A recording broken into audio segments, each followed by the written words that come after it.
Hey folks, Gway. Today I want to talk to you a little bit about something called Canon 915. Now Canon 915, Canon 915 is a Roman Catholic canon, law, statute concerning who may and may not receive Holy Communion, the Eucharist. This canon was brought to my attention after a couple of videos that I did just a little while ago, when the Roman Catholic bishops in the United States decided they voted. They wanted to withhold communion from Joe Biden until he adopted the church's stance on a particular issue, on abortion. Now, they've since stood down from that, but in the state of New Mexico, a New Mexico senator was recently denied communion when attending Mass because of how he voted on a state bill. The bill was C-10, which struck down the state's restrictions on abortion. Now, I'll include a link to this story from the Christian Broadcast Network News, and you can check it out for yourself. But this particular bill struck down the restrictions on abortion. And this particular senator is a Democratic senator, Roman Catholic, attends Mass. He was told by the bishop of that diocese that if he voted for this bill, he would be denied.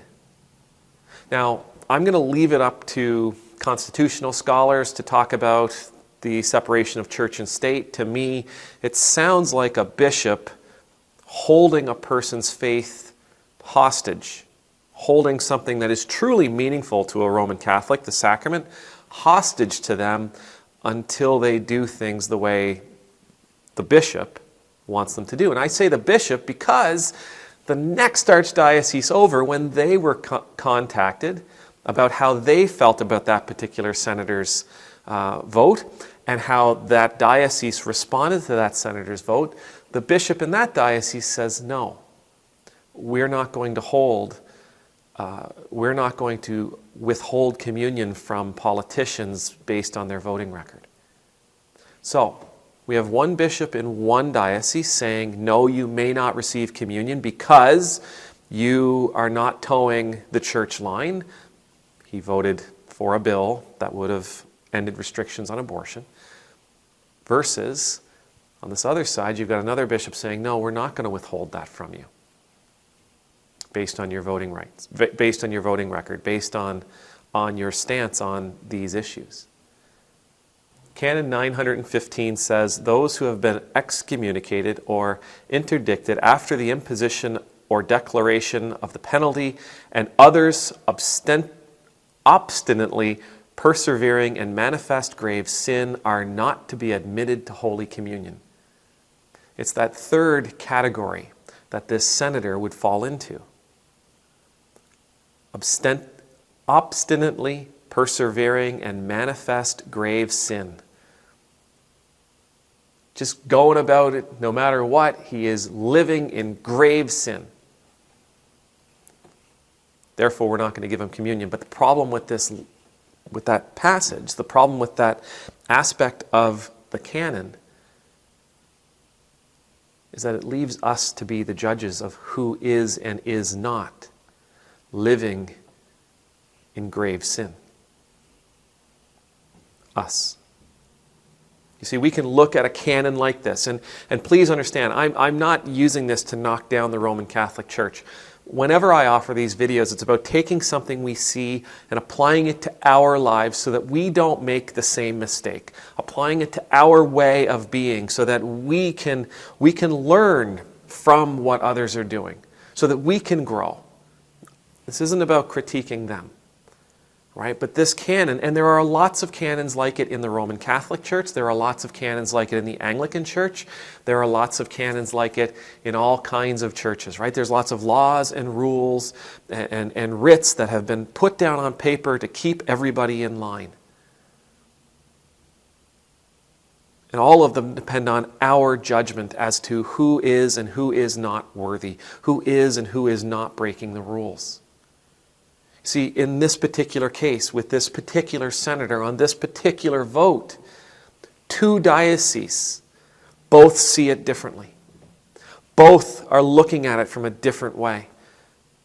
One is saying, no, you may not because you're a sinner. The other is saying, here it is, it's for you. We're not going to judge you unworthy because of how you voted.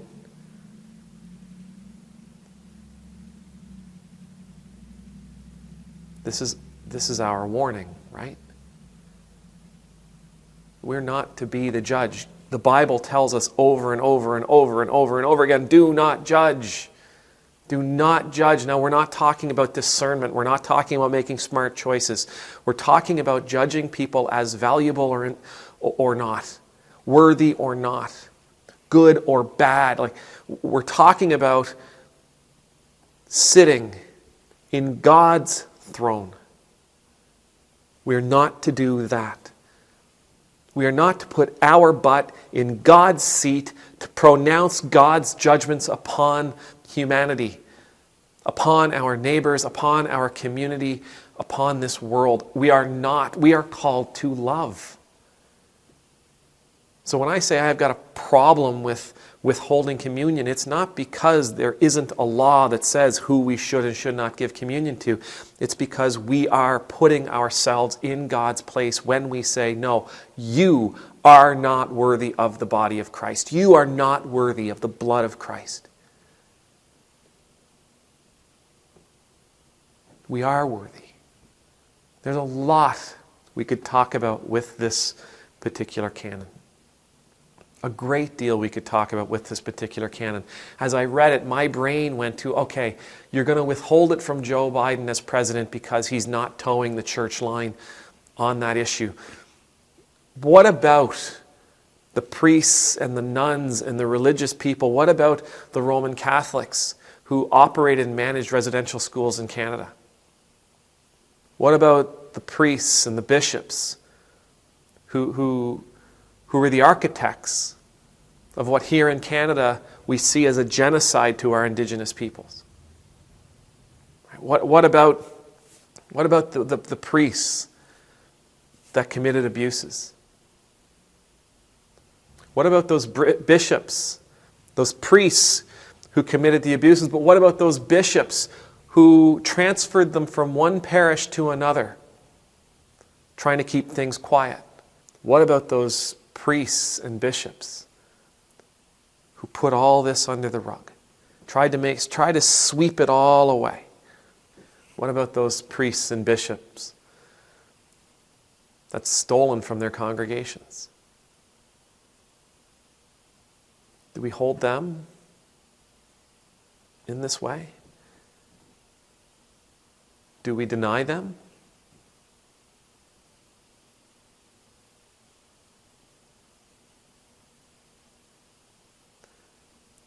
Herein lies the problem. Canon 9:15, in all that it was meant to offer, the guidance it was meant to give, it leaves it up to us to decide who and who is not living in sin. Who is and who is not obstinately sinful. Who is and who is not worthy. It leaves it up to us to determine whether or not someone has or has not repented fully. There's too much at stake here for it to be left in our hands. We are not supposed to be the judges. We are supposed to be the ones who love. That's our call. And to be honest with you, loving each other is difficult enough. It is a full-time job, 24/7. Loving the people in this world, all people in this world, takes enough. It takes enough from us. It requires enough of us. It is a hard enough job. I would argue that once we get that down, once we get the whole love thing down perfectly, sure, take on being a judge of your neighbor. Absolutely. But don't dare try to do it while you've still got a 2x4 sticking out of your eye. May the Lord bless you. May the Lord keep you. May the Lord's face be made to shine upon you and be gracious to you. May the Lord's countenance be lifted up to you. May you always know the peace of being in the Lord's presence. And I pray that you and I can learn this lesson. We are not asked to judge who and is not worthy. We are not asked to stand at the gates of heaven to keep people out.